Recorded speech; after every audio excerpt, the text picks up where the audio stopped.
எத்தனையோ புரட்சியாளர்கள் இருக்காங்க. ஏன் நாம சேகுவேராவை கொண்டாடுறோம்?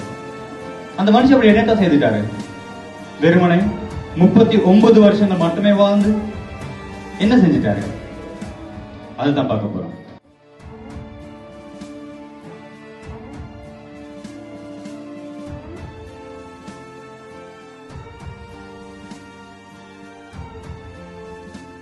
உண்மையாலுமே பெரும் புரட்சியாளர், சாதாரண ஒரு ஆள்.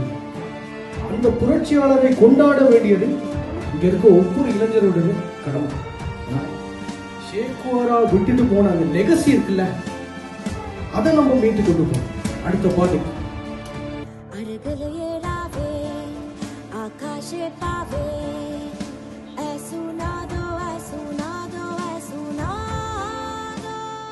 சேகுவேராவின் மரணத்தின் பிறகு அவருடைய உடல் அமைப்பு, முடி எல்லாத்தையும் பார்த்துட்டு கியூப மக்கள் சொல்றாங்க, எங்களை மேய்ப்பாளனாக வந்த ஜேசு கிறிஸ்துவை போன்ற ஒரு ஆள் தான் அந்த சேகுவேரான்னு சொல்லி அப்படி என்ன செஞ்சிட்டாரு? முதலாளித்துவ சமூகத்துல இருக்கிற சுரண்டன், உழைத்து சுரண்டன், அதை அவர் பார்க்கிறார். பாசிச அரசின் கொடுமை, அதை அவர் பார்க்கிறார். இதுக்கெல்லாம் அவருக்கு அதன் மீது அவருக்கு ஒரு கோபம் வருவார்.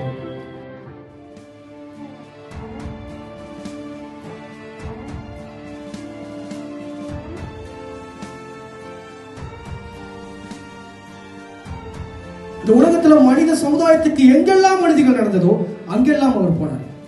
இது மனிதத்தின் உச்சம், பெரிய ஒரு சான்று. நம்மளாம் அப்படி இருக்க மாட்டோம். நம்மளாம் சாதாரணமாகவே ஒரு தமிழ் இனத்தவர் செத்தா நம்ம துடிப்போம். இஸ்ரேல்ல குண்டு போட்டா நம்மளுக்கு அது வெறும் நியூஸ். பாகிஸ்தான்ல குண்டு போட்டா ஒரு நியூஸ். ஏன்? இன்னொரு மொழி, இன்னொரு மதம். நம் மதத்துக்கும் நம் சாதிக்கும் நம் கொடிக்கும் மட்டுமே முன்னுரிமை கொடுக்கிற நம்ம சமூகத்துல ஒரு 58 வருடங்களுக்கு முன்னுக்கு இந்த உலகத்துல எல்லா இடமும் பரவி சென்றவர் தான் சேகுவேரா. துப்பாக்கி தேவையில்லை, தோட்டாக்கள் தேவையில்லை, நல்ல சிந்தனையும் நல்ல தத்துவங்களும் கொண்ட அரசியல் நம்மளுக்கு போதும். அந்த அரசியல் இப்ப நம்மகிட்ட இருக்கு. அந்த அரசியலை முன்னோக்கி கொண்டு போவோம். எதிர்கால சிறந்த ஒரு சமூக கட்டமைப்பை நம்ம உண்டாக்குவோம்.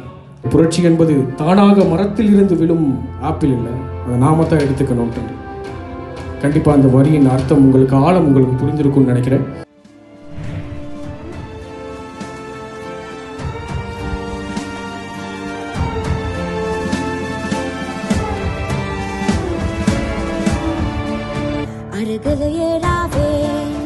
आकाशे पावे ऐ सुना दो, ऐ सुना दो, ऐ सुना दो, ऐ सुना दो, ऐ सुना दो, ऐ सुना दो। जन बल ये जीवे हद मडले लावे